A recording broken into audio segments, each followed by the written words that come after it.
Meus irmãos, nós vamos meditar em toda essa perícope, toda essa divisão dos versículos 13 a 21. Vamos terminar hoje a nossa epístola de 1 João. Estamos avançando aqui, já terminamos Efésios e agora vamos para a nossa segunda epístola terminada. Depois disso avançaremos para a segunda e terceira epístola de João, livros brevíssimos, mas abençoados também. Vamos agora olhar para o versículo 13, eu vou ler apenas parte do versículo e depois juntos, com a Bíblia aberta, conferindo o que a palavra diz, vamos observar qual é a mensagem de hoje.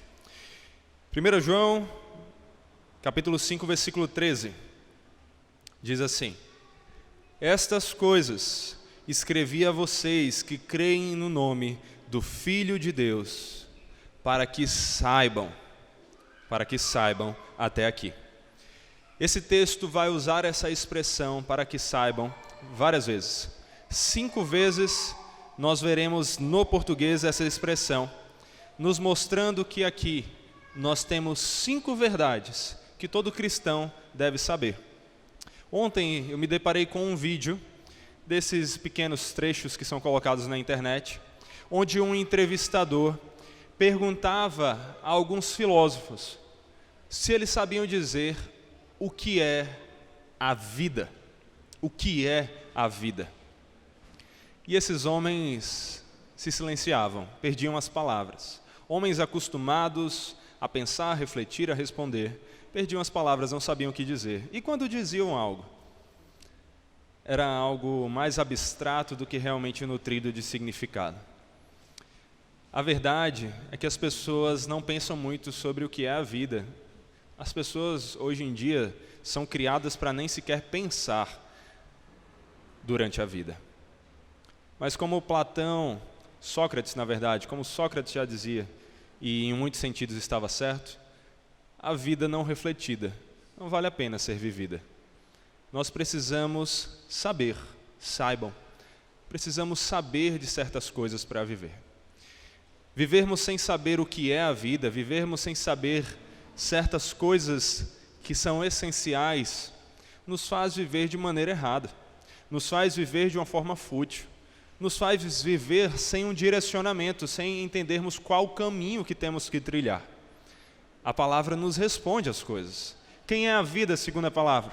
Jesus diz: Eu sou o caminho, a verdade e a vida. A vida é Jesus. Ele é a fonte da vida e só temos vida verdadeira nele. Mas não é só isso que as Escrituras nos ensinam. Aqui, João vai nos mostrar 5 verdades que todos os cristãos devem saber. João vai nos mostrar, primeiro, que nós temos a vida eterna porque cremos em Cristo. Essa é a primeira verdade que todo cristão deve saber. Meu irmão, minha irmã, você crê em Cristo? Se você crê em Cristo, você tem a vida eterna no Senhor. Saiba disso. João escreveu essa epístola justamente com esse foco. Olha o que é que o versículo 13 diz: Estas coisas escrevi a vocês que creem no nome do Filho de Deus, para que saibam que têm a vida eterna. João, apóstolo inspirado pelo Senhor, escreveu a sua epístola não para colocar em dúvida a nossa salvação, mas para nos dar a certeza, para se certificar de que nós sabemos, de que em Cristo nós temos a vida eterna. Você crê em Cristo? Você tem a vida eterna. Esse é o objetivo desse livro, de tudo que foi escrito aqui. O objetivo das Escrituras é nos apontar para esse Cristo em quem nós temos a vida eterna. Você quer ter essa certeza, você quer ter a vida e quer ter a certeza da vida. Olhe para a Escritura, olhe para a mensagem da Escritura, olhe para aquele a quem a Escritura aponta. Olhe para Cristo. Cristo é a vida. Cristo é a vida eterna. E aqueles que creem em Cristo têm a vida eterna. Não são aqueles que fazem boas obras, não são aqueles que tentam salvar o mundo, não são aqueles que são perfeitos, santos, são aqueles que confiam no único que é perfeito e santo no sentido mais puro da palavra. Cristo é tudo o que nós precisamos. É por isso que as Escrituras nos afirmam. Romanos 10, versículos 9 a 13, uma passagem que você precisa ter sempre no seu coração. Se com a boca você confessar o Senhor Jesus como Senhor, e em seu coração crer que Deus o ressuscitou dentre os mortos, você será salvo. Porque com o coração se crê para a justiça, e com a boca se confessa a respeito da salvação. Pois a Escritura diz: todo aquele que nele crê não será envergonhado, porque não há distinção entre judeu e grego, uma vez que o mesmo é Senhor de todos, rico para com todos que o invocam. E guarde essa verdade no seu coração. Versículo 13. Porque todo aquele que invocar o nome do Senhor será salvo. Todo aquele que, reconhecendo a sua incapacidade, que olhando para si e dizendo: eu estou perdido, se for pelas minhas obras, se for pela minha vida, se for pela minha própria santidade. Todos aqueles que reconhecem a sua incapacidade e impureza diante do Deus Santo, e não confiam em si, mas se agarram naquele que é a única esperança, Jesus, todos esses são salvos, têm a vida eterna em Cristo. Quando Ele mesmo nos dá a fé de crer nesse Evangelho maravilhoso, nós temos a vida eterna. É isso que nós precisamos fazer, crer e crer de verdade, sabendo que todos aqueles que de verdade invocarem o nome do Senhor e disserem: Senhor, eu não consigo sozinho, mas no Senhor eu confio, esses serão salvos. Pare de pensar que a salvação é uma luta em que você quer ser salvo e Cristo diz não. Se você quer a Cristo, se você entende que sozinho você está perdido, e você só diz assim: Senhor, eu estou perdido, mas eu sei que Cristo é suficiente. Eu sei que se eu tiver que escolher alguma coisa para minha salvação, eu vou apontar para Cristo, porque só Ele é suficiente. Tenha certeza, você é salvo. Cristo é a vida eterna, e todos aqueles que creem nele têm a vida nesse Deus, nesse Senhor, nesse Salvador. É isso que vocês precisam, é isso que todos nós e toda a humanidade, todos nós precisamos. Essa é a primeira verdade que João nos ensina aqui. Todo aquele que crer em Cristo tem a vida eterna, porque creu em Cristo Jesus. Mas a segunda verdade, dessas 5 que João nos apresenta aqui, também está aqui enfatizada pela expressão saber. Os versículos 14 a 15 vão nos mostrar que Deus responde às nossas orações. E esta é a confiança que temos para com Ele. Se pedirmos alguma coisa segundo a sua vontade, Ele nos ouve. E se sabemos que Ele nos ouve quanto ao que lhe pedimos, estamos certos, sabemos de que obtemos os pedidos que lhes temos feito. A segunda verdade que todo cristão deve saber, que João nos mostra aqui, que nós que cremos devemos saber, é que aqueles que creem em Cristo são ouvidos em suas orações. Deus ouve nossas orações, não pelos nossos méritos, Não porque naquele dia não pecamos. Não porque naquela semana o nosso devocional está mais firme. Não ache, nem quando você conseguir, orar de joelho no milho, 3 horas por dia, lendo a Bíblia, depois mais 2 ainda na mesma posição. Durante uma semana, 1 mês, isso vai fazer com que sua oração tenha mais mérito para ser atendida.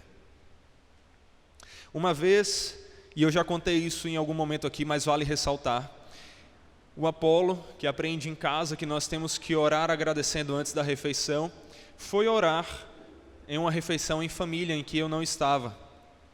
E ele orou do jeitinho dele, muito bonitinho. Não é, filho? Mas, ao terminar, ele disse, me atrapalhei todo. E todo mundo rindo, achando aquilo fofinho, disse, não, meu amor, foi linda a sua oração. E, na verdade, são essas as orações das crianças que Deus mais ouve. Mas, não é assim. Sim, Deus pode ouvir a oração de uma criança. Mas, meus irmãos, a oração dele, a minha oração como pastor, como se fosse, tem alguns que acham que a conexão é maior, A sua oração como membro que acabou de se converter ou que tem 50 anos de convertido, todas são ouvidas pelo mesmo mérito.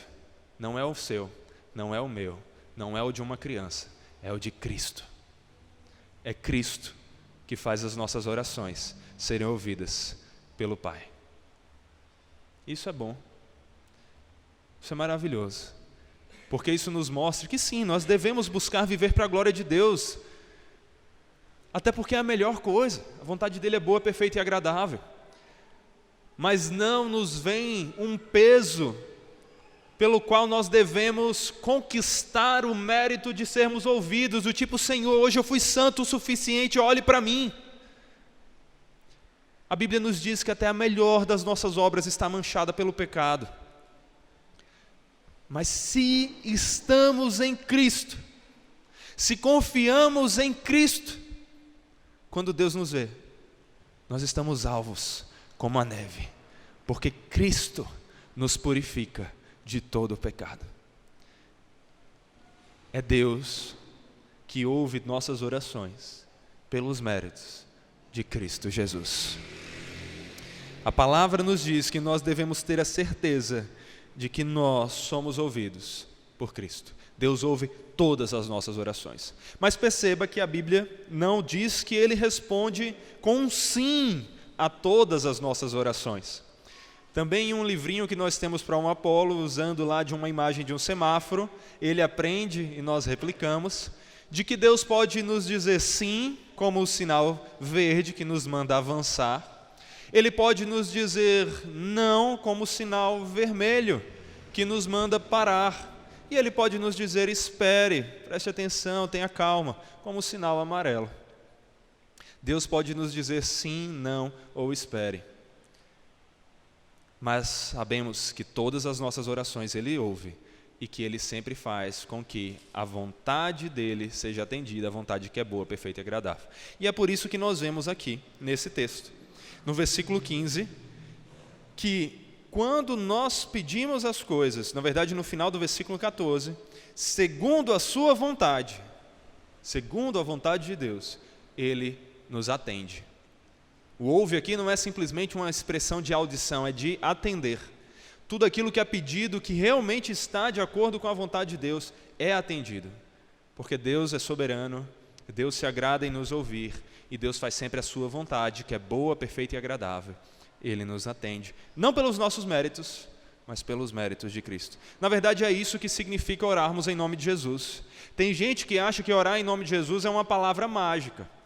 Que orarmos em nome de Jesus significa usarmos um abracadabra no final da oração, ou quase que o botão de enviar do WhatsApp. Se não apertar, a mensagem fica no rascunho, até que a gente lembre de dizer em nome de Jesus, amém.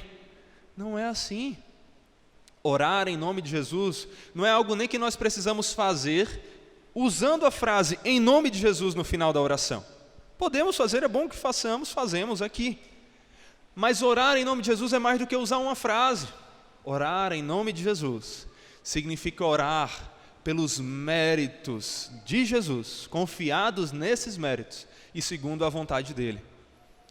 Sabe quando você é pequeno e sua mãe, seu pai lhe mandavam ir até alguma barraca para comprar alguma coisinha ali, ou na padaria comprar um pão, e antigamente tinha aquela questão de deixar lá o fiado, né, de você ir fazendo a conta, e a pessoa chegava lá e dizia: olha, eu vim comprar em nome de fulano, pode colocar no nome dele.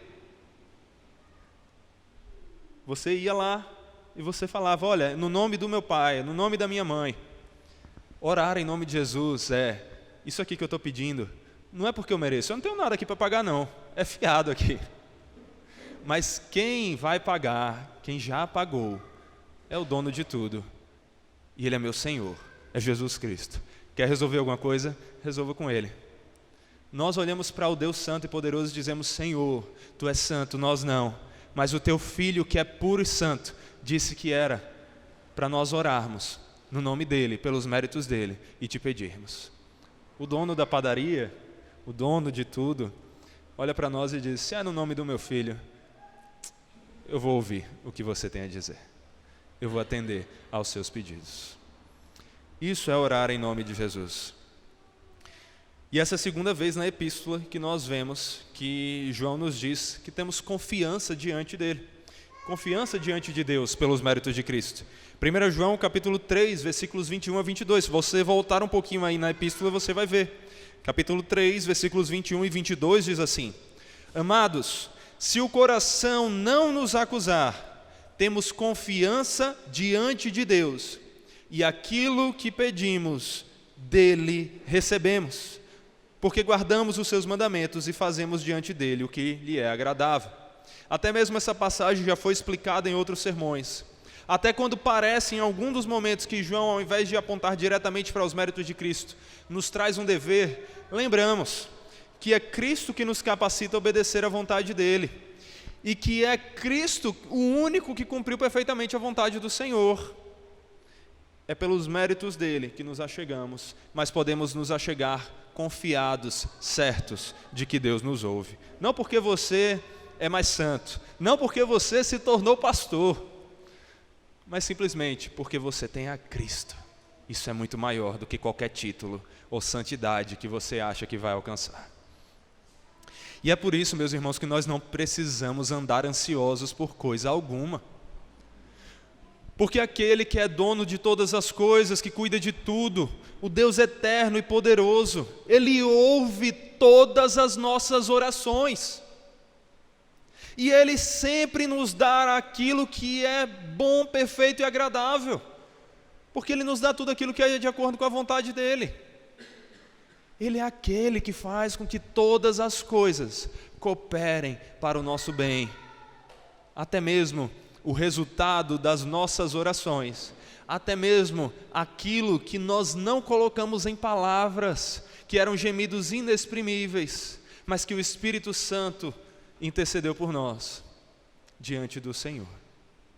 É por isso que não devemos andar ansiosos por coisa alguma, e como Paulo nos diz, não fiquem preocupados com coisa alguma, mas em tudo sejam conhecidos diante de Deus os pedidos de vocês, pela oração e pela súplica, com ações de graça, e a paz de Deus, que excede todo entendimento, guardará o coração e a mente de vocês em Cristo Jesus. É por isso que não precisamos andar preocupados. Basta colocarmos diante do Senhor as nossas orações, as nossas preocupações. Aquele que é todo poderoso e todo bondoso, aquele que é nosso Pai perfeito, nos ouve. Ele nos ouve. E Ele nos dará tudo aquilo que é o melhor para a nossa vida. O melhor a fim de que sejamos, cada dia, mais parecidos com Cristo Jesus.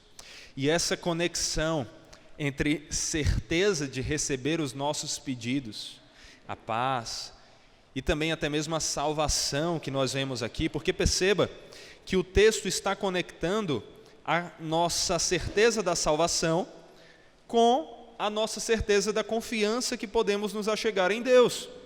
É por isso que o versículo 14 começa com a conjunção e. E esta é a confiança que temos para com Ele. Ele está conectando a certeza que nós podemos ter e devemos ter da salvação, porque cremos em Cristo, com a certeza de que podemos nos achegar confiantes diante do Pai nas nossas orações. Essa certeza e conexão entre a salvação e o nosso acesso a Deus em oração também é vista em uma passagem pelo nosso próprio Senhor Jesus, pelas palavras dele, em que ele diz lá em Lucas 11, versículos 9 a 13: por isso digo a vocês, peçam e lhes será dado, busquem e acharão, batam e a porta será aberta para vocês. Pois todo o que pede, recebe, o que busca, encontra, e a quem bate, a porta será aberta. Quem de vocês, sendo pai, daria uma cobra ao filho que lhe pede um peixe? Ou daria um escorpião ao filho que lhe pede um ovo? Ora, se vocês, que são maus, sabem dar coisas boas aos seus filhos, quanto mais o Pai Celeste dará o Espírito Santo aos que lhe pedirem. Aqui nós vemos Jesus ressaltar que nós temos acesso ao Pai, pelos méritos dele.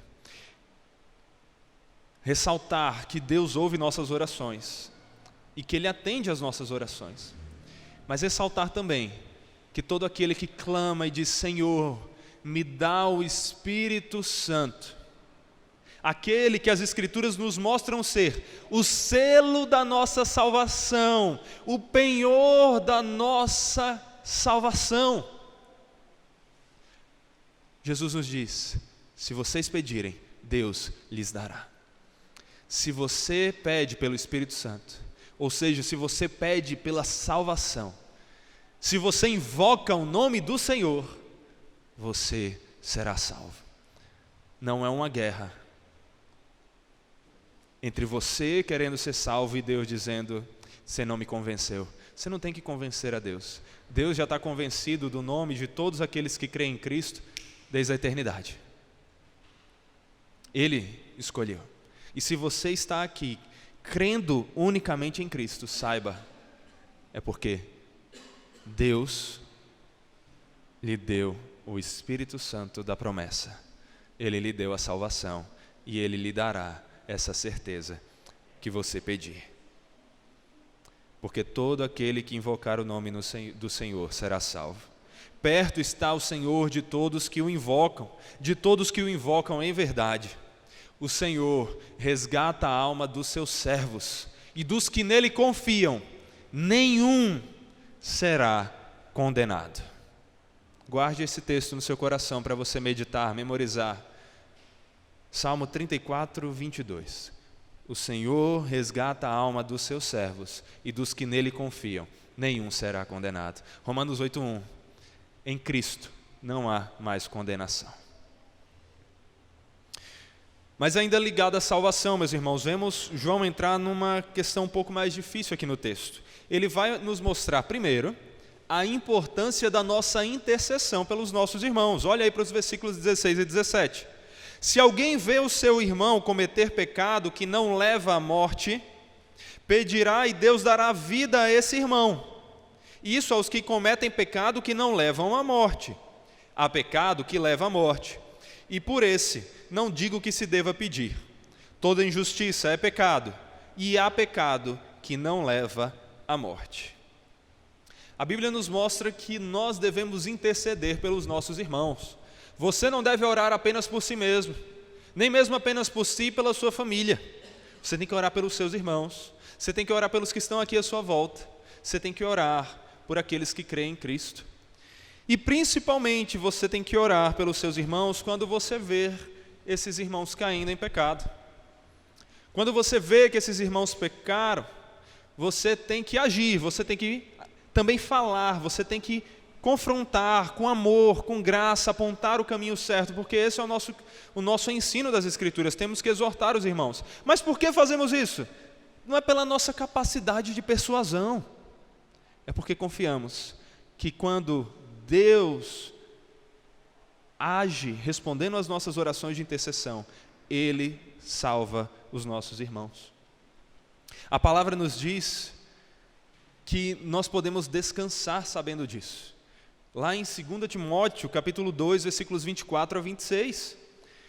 O servo do Senhor não deve andar metido em brigas, mas deve ser brando para com todos, apto para ensinar, paciente, disciplinando com mansidão os que se opõem a ele, na expectativa de que Deus lhes conceda, preste atenção, Ele vai agir, Ele vai ser brando, Ele vai corrigir os irmãos, mas em que expectativa? O que ele espera?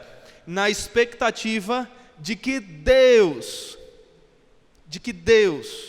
lhes conceda não só o arrependimento para conhecerem a verdade, mas também o retorno à sensatez, a fim de que se livrem dos laços do diabo que o prendeu para fazerem o que ele quer. A Bíblia nos mostra que é Deus que concede o arrependimento. Se você está aqui verdadeiramente arrependido de seus pecados, convertido, descansando em Cristo, é porque Deus lhe concedeu o arrependimento. E é esse mesmo Deus que conseguiu converter você, que lhe deu o dom do arrependimento, que dá o dom do arrependimento aos outros eleitos, aos seus irmãos. Perceba que João está falando dos irmãos. E é por isso que se você vê seu irmão pecar, você tem que sim agir, confrontá-lo com paciência, com aptidão para ensinar, sem briga, com mansidão, mas na esperança, não de que suas palavras sejam convincentes o suficiente, mas de que Deus lhes conceda o arrependimento. E aqui nós vemos João nos mostrar a verdade das Escrituras, de que a intercessão, de que o orar pelos outros irmãos é importantíssimo. Nós devemos fazer isso, e principalmente quando vemos que os nossos irmãos estão caindo em pecado. Mas, meus irmãos, aqui nós entramos em outras questões nesse texto. Ao mesmo tempo que João nos manda orar pelos nossos irmãos, ele diz para não orarmos por aqueles que cometeram o pecado para a morte. Esses últimos dois textos que nós meditamos de João têm dois dos textos mais complexos de serem interpretados. O que é esse pecado que leva à morte? Como assim não devemos orar pelas pessoas que o praticam? Ao responder o que é o pecado que leva à morte, o comentarista Colin Kruse diz: pecados que não levam à morte são os pecados cometidos e para os quais o perdão foi garantido pelo sacrifício expiatório de Cristo. Primeiro, o Colin está definindo aqui o que não são os pecados que levam à morte. São aqueles que foram cometidos, mas que eles têm o perdão porque estão descansados nos méritos de Cristo.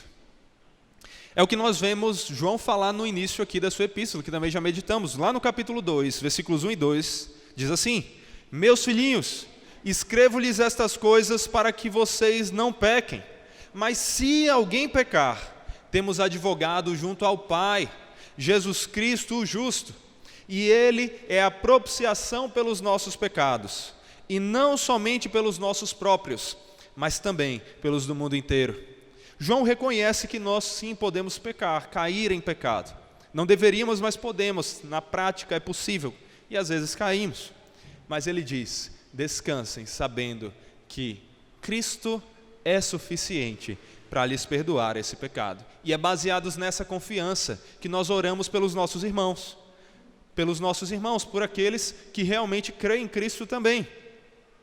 É porque Deus os perdoará pelos méritos que vêm de Cristo.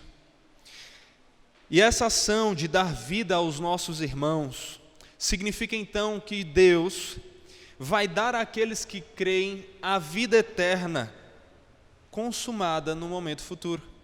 Significa que Deus vai preservar aqueles irmãos nos caminhos dele, que aquele que começou a boa obra nos nossos irmãos também há de completá-la até o dia de Cristo Jesus, e que ele lhes dará a vida eterna de forma total, consumada e clara, quando Cristo voltar em sua glória. E essa é a importância de nós orarmos pelos nossos irmãos. Meus irmãos, como Colin Kruse afirma também, o que está sendo ensinado aqui nessa primeira parte do texto é que o crente arrependido, em resposta à oração, receberá a vida no último dia, juntamente com outros crentes. A promessa para aqueles que oram, então, é que em resposta às suas orações, Deus dará a prometida vida de ressurreição àqueles por quem eles oram. Eles não perderão o que lhes foi prometido. Ninguém perde a salvação. Os nossos irmãos que verdadeiramente confiam em Cristo serão salvos pelos méritos desse Senhor. Mas nós vemos aqui que João vai falar também desse pecado que leva à morte, o pecado que muitas vezes é chamado de pecado mortal. E existe um grande debate sobre que pecado é esse que leva à morte. Quando João fala aqui de pecado mortal, é muito provável que ele tenha em mente os pecados que aqueles falsos profetas que estavam causando divisão na igreja estavam praticando. Qual eram os pecados? Qual era o pecado que aqueles homens estavam praticando? Nós já vimos aqui, qual era? Eles estavam negando a encarnação de Cristo. Eles estavam negando quem Cristo é. Como há salvação para aqueles que negam a Cristo? Quando João fala que há pecado que leva à morte, ele tem em mente o principal pecado que ele discorre em toda essa epístola: o pecado de negar ao verdadeiro Cristo. E é claro, se você nega aquele que é a única fonte de perdão e salvação, como você terá perdão? Como? É por isso que esse é o pecado sem perdão. Porque é o pecado de rejeitar o próprio perdão. O que João está nos mostrando aqui então é que aqueles que negam a Cristo não têm perdão, porque aqueles que não creem em Cristo, aqueles que negam a Cristo, estão condenados e não têm outra salvação. É isso que nós vemos aqui. Como Tim Ward disse, a distinção entre os dois pecados, então, deve ser encontrada no fato de que o pecado que leva à morte é o comportamento de rejeição de Cristo, evidenciado por aqueles que também negam a sua própria pecaminosidade, como faziam os falsos profetas, que negam a sua necessidade de expiação, de perdão, e a capacidade de Cristo de propiciar essa expiação, esse perdão. O seu pecado mortal é mortal, porque no contexto da sua atual atitude fundamental para com Cristo, eles não têm esperança de perdão. Eles rejeitaram o próprio perdão. Sim, o cristão peca.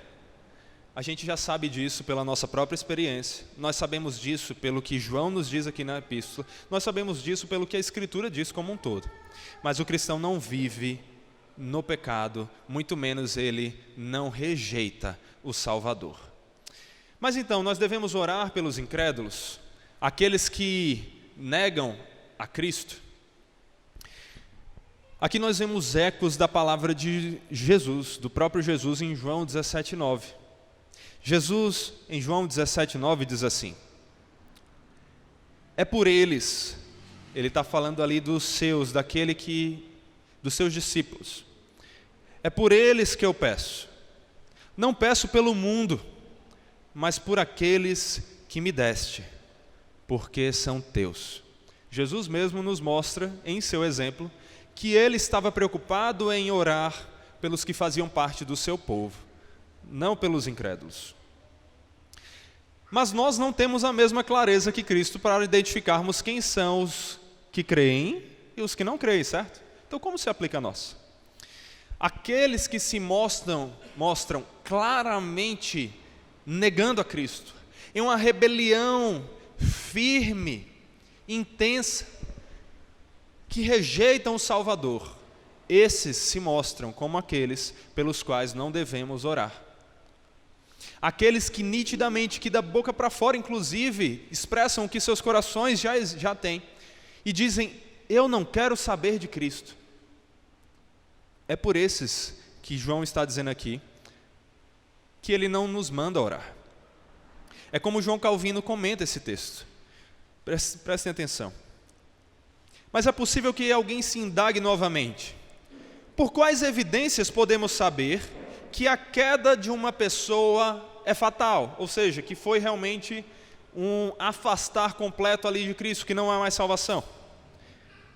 Pois a não ser que o conhecimento disso fosse certo, o apóstolo teria em vão feito essa exceção, que não deveriam orar por um pecado desse gênero. Pois algumas vezes é certo determinar se a queda de alguém é sem esperança, ou se há ainda um lugar para remédio. Admito, e o que é evidente além da controvérsia, à luz dessa passagem, mas como isto muito raramente sucede, e como Deus põe diante de nós as infinitas riquezas da sua graça, e nos convida a sermos misericordiosos de acordo com o seu próprio exemplo, não devemos concluir temerariamente, ou seja, com precipitação, que alguém traz em si o juízo de morte eterna. Ao contrário, o amor deve dispor-nos a esperar o bem. Mas se a impiedade de alguém nos parecer destituída de esperança, como se o Senhor o apontasse com o dedo, não devemos contender com o justo juízo de Deus, nem buscar ser mais misericordiosos do que Ele. O que Calvino nos mostra aqui, a partir do ensino das Escrituras, nós não devemos ser precipitados em dizer: esse aí se revoltou de uma vez contra Cristo, não há mais salvação para ele. Nossa visão não é nítida, precisamos ser cuidadosos nesse julgar. E na dúvida, devemos ser misericordiosos, orar sim, servir sim, ajudar, pregar. Mas se em algum momento percebermos que realmente essa pessoa não quer saber absolutamente nada de Cristo, que pelo contrário, ele tem nojo de ouvir falar de Cristo, que há uma revolta aberta, concreta e intensa, não devemos tentar ser mais misericordiosos do que aquele Deus que é a própria misericórdia. Não devemos tentar ser mais justos e bondosos do que aquele Deus que é o Deus justo e Deus todo bom. Ele sabe o que nos diz. Então, meus irmãos, quando você vê alguém pecando contra o Senhor e alguém rejeitando o Evangelho, não seja precipitado em desistir. Pregue, ore. Mas se em algum momento você vê uma revolta absoluta e concreta, saiba, você tem coisas mais importantes para orar. E isso é um ponto para a gente notar. João não está dizendo aqui: por esses eu digo, não orem. Olhe para o texto. João não está dizendo que ele nos proíbe de orar. Ele nos diz que, por esses que cometem um pecado mortal, que negam ao perdoador, a Cristo, ele diz: eu não digo que vocês devem orar. João não é categórico em dizer é uma proibição orar por esses. Ele diz: não é necessário que vocês orem. Orem pelos irmãos. Vocês têm muitos irmãos para orar. Orem por aqueles que Deus já salvou. Orem por aqueles em quem Ele já está agindo. Mas nós vemos o texto continuar. E uma terceira verdade que todo cristão deve saber é que nós podemos vencer o pecado, que em Cristo nós temos vitória sobre o pecado. Olhe para o versículo 18.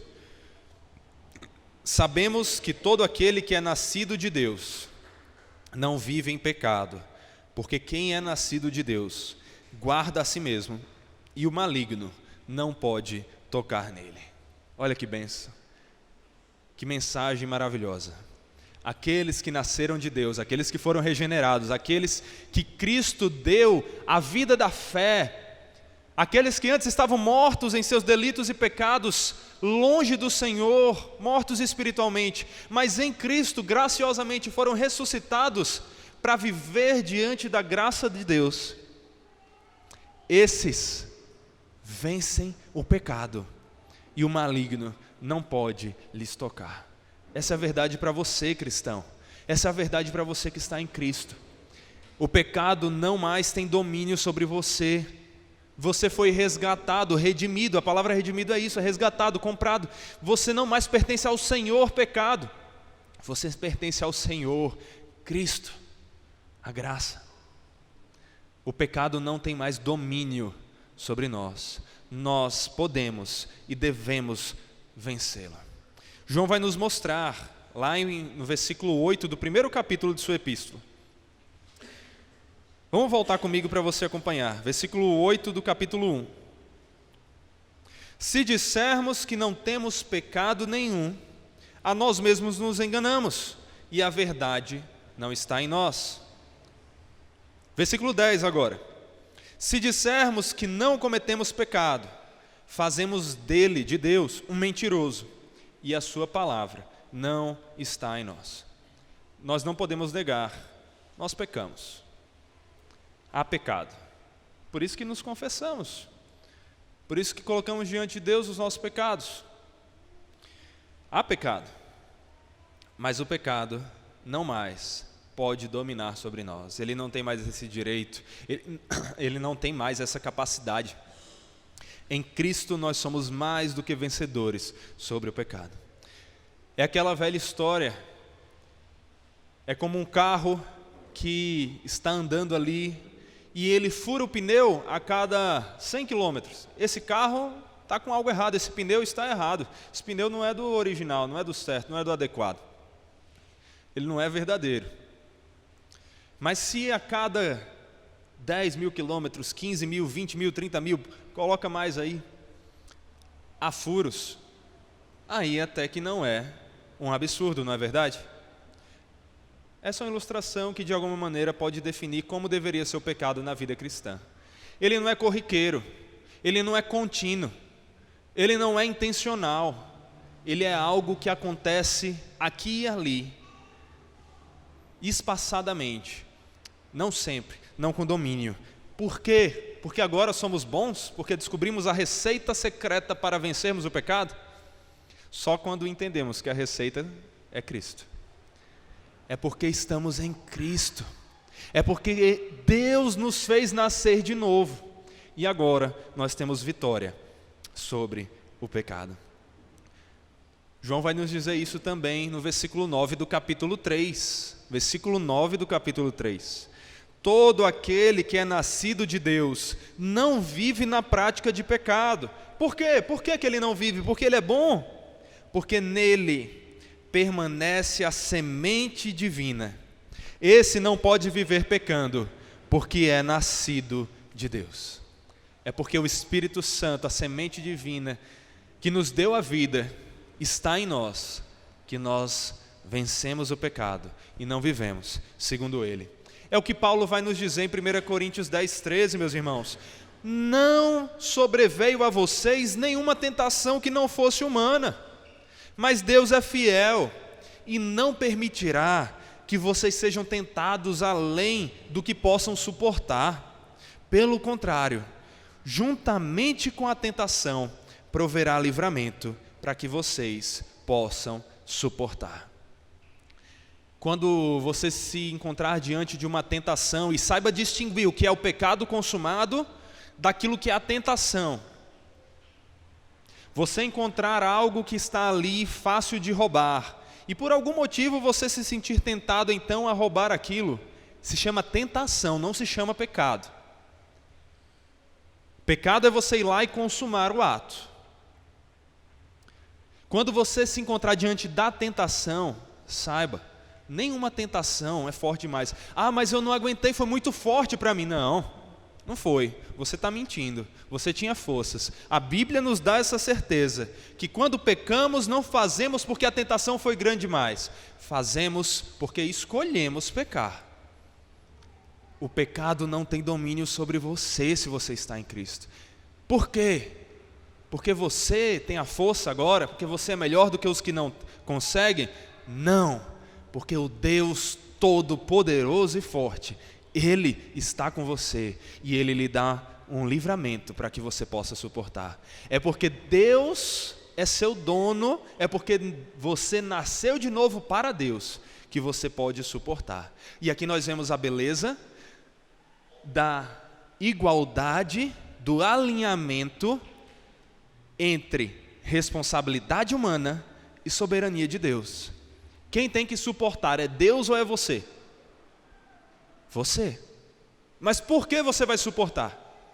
Porque Deus lhe dá o livramento. Porque Deus fez nascer em você a semente divina. Porque você nasceu de Deus. Soberania de Deus, responsabilidade humana. É o que nós vemos Paulo falar lá em Filipenses 2, do 12 ao 13. Assim, meus amados, como vocês sempre obedeceram, não só na minha presença, porém muito mais agora na minha ausência, desenvolvam a sua salvação com temor e tremor. Responsabilidade humana. Vocês têm que obedecer e desenvolver a salvação. Por quê, Paulo? Porque Deus é quem efetua em vocês tanto querer como realizar, segundo a sua boa vontade. Sabe por que você pode confiar de que a sua luta não é vão? Que você não precisa desistir agora, como se eu não vou aguentar depois. Sabe por que você pode aguentar e ser firme? Porque o Deus que é todo-poderoso, Ele vai continuar lhe dando livramento. Você pode suportar e resista até o sangue, é o que Hebreus nos diz. Na luta contra o pecado, vocês ainda não resistiram até o sangue. Resistam até que a morte venha. Vocês têm forças vindo de Deus para suportar. Porque Deus está com vocês, vocês têm vitória sobre o pecado. A quarta verdade, meus irmãos, é que nós pertencemos a Deus. Versículo 19. Sabemos que somos de Deus e que o mundo inteiro jaz no maligno. João mostra que, infelizmente, os que não creem em Cristo pertencem ao diabo. Eles estão no maligno. É o que João vai nos dizer lá no versículo 10 do capítulo 3. Nisto são manifestos os filhos de Deus e os filhos do diabo. Todo aquele que não pratica a justiça não procede de Deus. E o mesmo vale para aquele que não ama o seu irmão. Aqueles que vivem em desobediência a Deus não nasceram de Deus. Eles não pertencem a Deus. Eles são filhos do diabo. Mas ao mesmo tempo, João nos mostra aqui que os que creem, que nós somos filhos de Deus. E não há nada melhor do que nós pertencermos a Deus. Guarde essa verdade no seu coração. Você precisa lembrar dela durante a sua caminhada. Você precisa guardar dessas verdades, lembrar delas. Lembre-se, cristão, você não é seu, você não é do diabo, você é de Deus. Se você crê em Cristo, você é de Deus, você é de Cristo. Jesus diz: eu sou o bom pastor, eu conheço as minhas ovelhas e elas me conhecem. As minhas ovelhas ouvem a minha voz, eu as conheço e elas me seguem. Eu lhes dou a vida eterna, jamais perecerão, e ninguém as arrebatará da minha mão. Como Pedro diz: vocês, porém, são geração eleita, sacerdócio real, nação santa, povo de propriedade exclusiva de Deus. Nós pertencemos a Deus, a fim de proclamar as virtudes daquele que os chamou das trevas para a sua maravilhosa luz. Antes vocês nem eram povo, mas agora são povo de Deus. Antes não tinham alcançado misericórdia, mas agora alcançaram misericórdia. Como o hino de Norman J. Clayton diz: eu pertenço a Jesus, Jesus pertence a mim, não apenas pelos anos por vir, mas por toda a eternidade. Essa é a verdade para todo cristão, e guarde-a no seu coração. Lembre, você não é seu, você não é do diabo, você não é do pecado, você é de Deus. Se alegre com isso e viva para Deus, para o seu dono. E a última verdade, meus irmãos, uma verdade que eu quero meditar com profundidade com vocês, porque é uma que as pessoas questionam na nossa geração, que as religiões questionam, que já vieram me perguntar daqui como argumentar o que é que as Escrituras falam. Mas uma verdade que nós devemos lembrar é que todo cristão deve saber o que é a verdade e que Jesus é o Deus verdadeiro. Deus é o Deus verdadeiro. Olha o versículo 20. Também sabemos que o Filho de Deus já veio e nos tem dado entendimento para reconhecer aquele que é verdadeiro. E nós estamos naquele que é verdadeiro, em seu Filho, Jesus Cristo. Este é verdadeiro Deus e a vida eterna.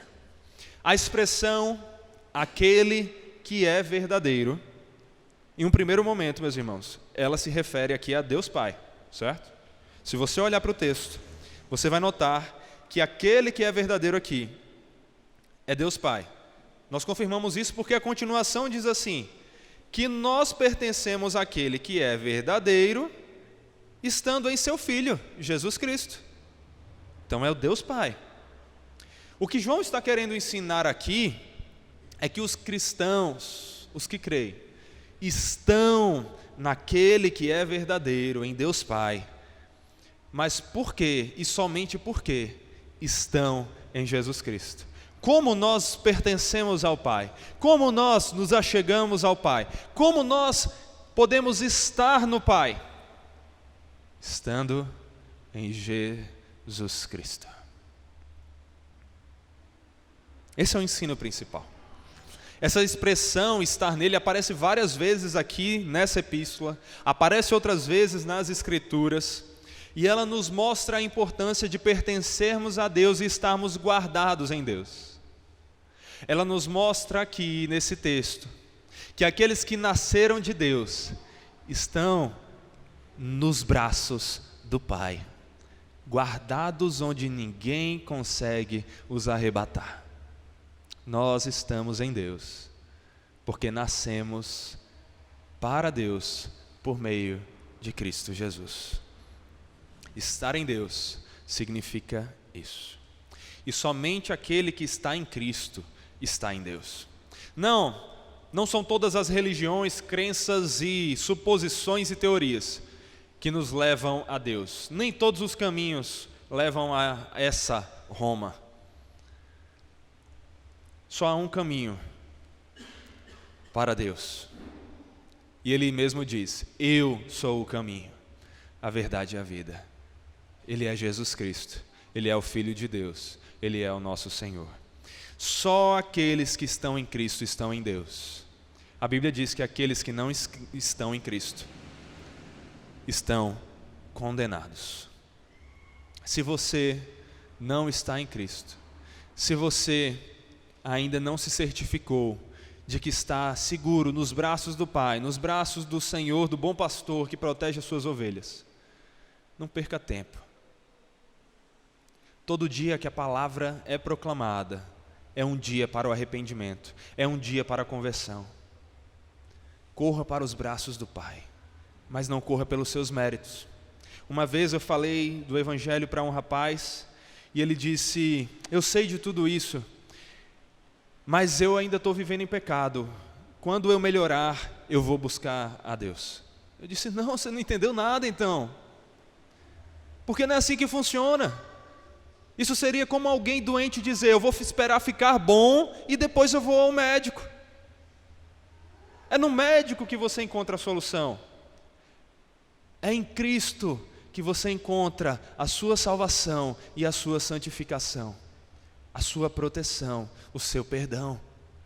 Se você não tem certeza de que está em Cristo, corra para Ele. E se você está em Cristo, se agarre mais aos braços desse Pai. Ore mais e clame para que Ele lhe abrace com mais força, para que você reconheça o amor dEle, reconheça o cuidado dEle, reconheça que Ele está com você. E ninguém, nem a morte, nem a vida, nem os principados, nem as potestades, nada vai lhes arrebatar. Vai lhe arrebatar das mãos de Deus. É isso que nós vemos nas Escrituras. Mas ao mesmo tempo, nós vemos aqui o texto continuando e dizendo, ainda no versículo 20: este é o verdadeiro Deus e a vida eterna. Seria essa uma afirmação sobre o Pai ou sobre o Filho? Quem é o verdadeiro Deus e a vida eterna? Se fosse uma afirmação sobre o Pai, não haveria controvérsia. As pessoas concordam que o Deus soberano é o verdadeiro Deus e a vida eterna. Mas há muitas seitas por aí, como Testemunhas de Jeová, por exemplo, como outras religiões, que vão dizer: olha, Jesus foi um bom mestre, Jesus foi muitas coisas boas, mas ele não era Deus. E tem gente que se atreve ainda a dizer: as Escrituras nunca afirmam que Jesus é Deus. Será mesmo isso verdade? Eu quero mostrar para vocês aqui o que é a mensagem das Escrituras sobre a divindade do Filho. As Escrituras dizem que Jesus é Filho ou não, que Jesus é Deus ou não. Perceba o seguinte, o texto, como é que o texto está escrito? Este é o verdadeiro Deus e a vida eterna. Análise gramatical aqui. Este é um pronome que se dirige ao antecedente mais próximo. Quem foi o último citado? Quem é o mais próximo? Olhe para o texto. E nós estamos naquele que é o verdadeiro, em seu Filho Jesus Cristo. Este, Jesus Cristo, é o verdadeiro Deus e a vida eterna. Você tem que ser muito contrário à afirmação de que Jesus é Deus, muito contrário a esse ensino, a essa doutrina, para tentar negar que o que João está querendo dizer aqui é que este, o antecedente mais próximo, Jesus Cristo, Filho de Deus, é o verdadeiro Deus e a vida eterna. Mas se talvez essa seja a expressão mais nítida, realmente não vemos outra afirmação tão nítida em 1 João, sobre isso, e talvez uma das afirmações mais claras sobre a divindade de Cristo nas Escrituras, não é nem de longe a única, nem a primeira. Nós vemos as Escrituras repetidamente nos mostrarem que Jesus é o Filho de Deus e que Jesus é o Deus verdadeiro. E é isso que eu quero mostrar aqui para vocês agora. Eu quero que vocês me acompanhem nisso com atenção, que depois vocês consigam assistir essa pregação em casa, dando pausa e anotando, e usando isso para pregar o Cristo, que é o nosso Salvador e que é o Deus verdadeiro. Porque as Escrituras repetidamente nos mostram que Ele é o nosso Deus. O próprio Cristo faz isso. Nós vemos as Escrituras várias vezes nos mostrarem Jesus mesmo, dizendo que Ele é Deus verdadeiro. Várias vezes. O próprio Jesus nos mostra isso ali em João 8, 24. Por isso eu lhes disse que vocês morrerão em seus pecados, se não crerem que eu sou, vocês morrerão nos seus pecados. Eu vou começar com vários textos aqui. Eu vou mostrar para vocês como as Escrituras nos mostram de diversas formas que Jesus é o verdadeiro Deus. A expressão eu sou é escrita aqui com o pronome grego ego, que é eu, mais a estrutura do verbo, que não precisa ter o pronome antes para identificar sujeito. Deixa eu traduzir isso aqui para vocês. Se eu falar assim, matei minha fome, quem matou a fome? Eu. O sujeito está oculto ali, implícito ali. No grego, o comum é isso. Não se usa o sujeito ali, o pronome, para identificar. A estrutura gramatical, o verbo em sua conjugação é suficiente. Mas aqui, Jesus fez questão de, quando usou essa expressão, usar ego eimi. O eimi é o verbo eu sou. Ele por si só já diz eu sou. Mas Jesus usa o pronome. No grego, quando é usado o pronome, nós temos uma ênfase. Ele está querendo enfatizar o sujeito. Ele está querendo dizer, eu mesmo sou. A estrutura aqui, meus irmãos, é a mesma usada na Septuaginta, na versão grega, que traduziu o Antigo Testamento hebraico para se referir ao título sagrado de Deus. O nome divino, o nome do Deus pactual, o Yahvé, o Eu Sou. Jesus sabia que quando ele usasse essa expressão, seria isso que seria entendido. Ele não fez por engano, ele estava enfatizando: eu sou o Yahvé. Mas não é só essa, nós temos muitos outros ensinos a respeito disso.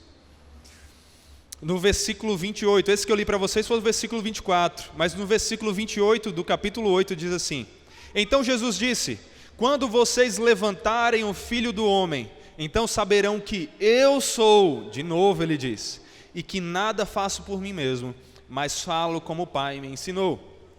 Ainda no versículo 58 do mesmo capítulo, Jesus respondeu, versículo 58, em verdade lhes digo, que antes que Abraão existisse, eu sou. Jesus está dizendo que antes que Abraão, seu antecedente de muitas gerações, existisse, ele já era. Ele não tem princípio, ele não é uma coisa passageira, ele é o todo, ele é o princípio e o fim, o alfa e o ômega, ele é o eu sou. Jesus diz mais, não são poucas as afirmações. João 10:30, eu e o Pai somos um. Obviamente Jesus não estava dizendo que eles eram a mesma pessoa. Jesus não está dizendo que o Pai é uma personalidade dele e ele é outra, como se Jesus tivesse transtorno de personalidade. Não. Ele está dizendo que eles são o mesmo Deus, a mesma essência, apesar de pessoas distintas. Jesus vai falar também no capítulo 14, versículos 8 e 9. Eu vou falar as referências aqui, para que depois vocês possam acompanhar. Filipe disse a Jesus: Senhor, mostre-nos o Pai, e isso nos basta. Filipe lá, discípulo de Jesus, falando com ele. E Jesus respondeu: há tanto tempo estou com vocês, Filipe, e você ainda não me conhece? Quem vê a mim, vê o Pai. Como é que você diz, mostre-nos o Pai? Sabe por quê? Porque nós temos várias outras afirmações na Escritura que nos mostram isso. Colossenses 1, versículo 15. Ele, Jesus, é a imagem do Deus invisível, é o primogênito de toda a criação. Colossenses 2:9, porque nele habita corporalmente toda a plenitude da divindade. Hebreus 1:3, o Filho que é o resplendor da glória de Deus e a expressão exata do seu ser, sustentando todas as coisas pela sua palavra poderosa. É por isso que Filipe, ao vê-lo, via o Pai. Ele é a expressão perfeita do ser de Deus. Como João, o mesmo autor da epístola em que estamos meditando, vai dizer no início do seu evangelho: no princípio era o Verbo, e o Verbo estava com Deus, e o Verbo era Deus. Jesus é o Verbo, Jesus é Deus. Mas não é isso só que a Escritura fala.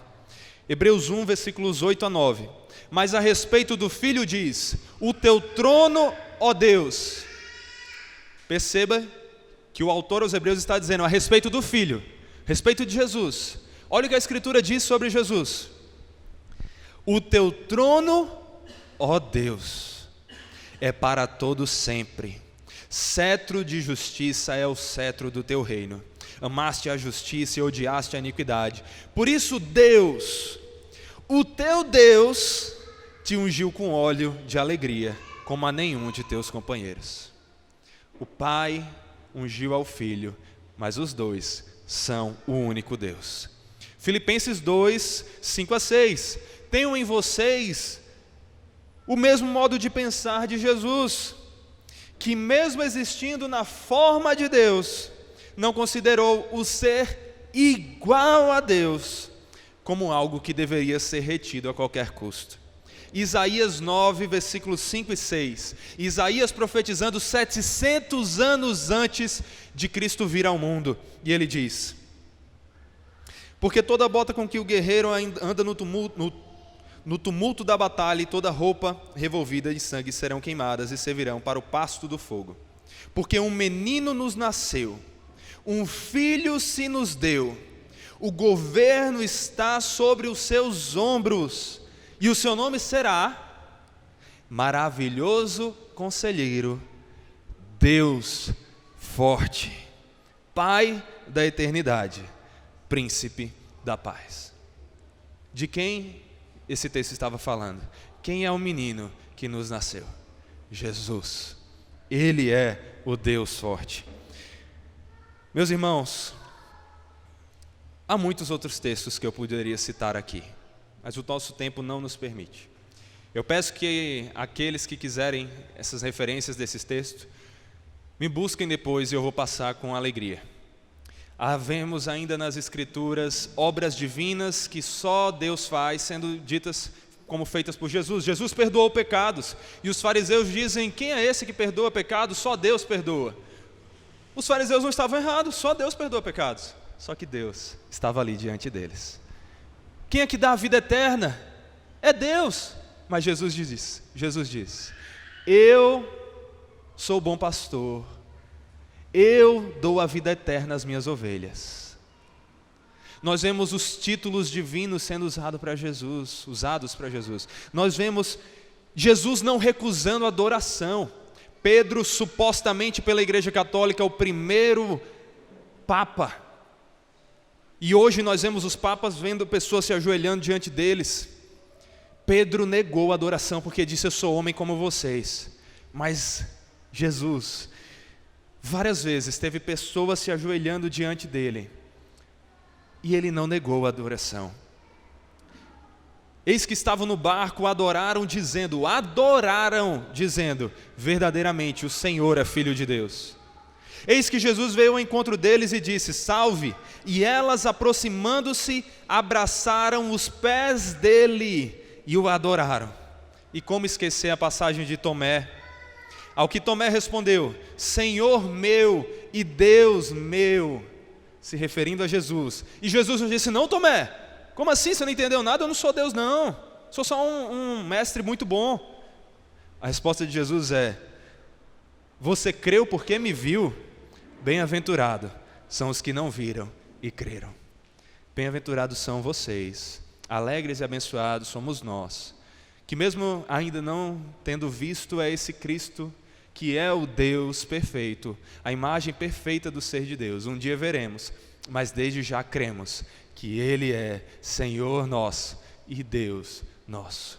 E é essa verdade, a quinta verdade que nós vemos aqui, que temos que guardar no nosso coração. Não vivam a vida não refletida. Não seja incapaz de responder a uma pergunta tão essencial quanto ao que é a vida. Se você não sabe o que é a vida, por que você está vivendo? Qual é o seu propósito? A Bíblia nos diz que a vida é Jesus. Se você quer viver, então, esteja em Jesus, creia em Jesus. As 5 verdades que nós vimos aqui nesse texto, que todos os cristãos devem saber. Todos os que creem em Cristo têm a vida eterna, porque creram nele. Deus responde às nossas orações. Podemos vencer o pecado, pertencemos a Deus e sabemos que Jesus é o verdadeiro Deus e nosso Salvador.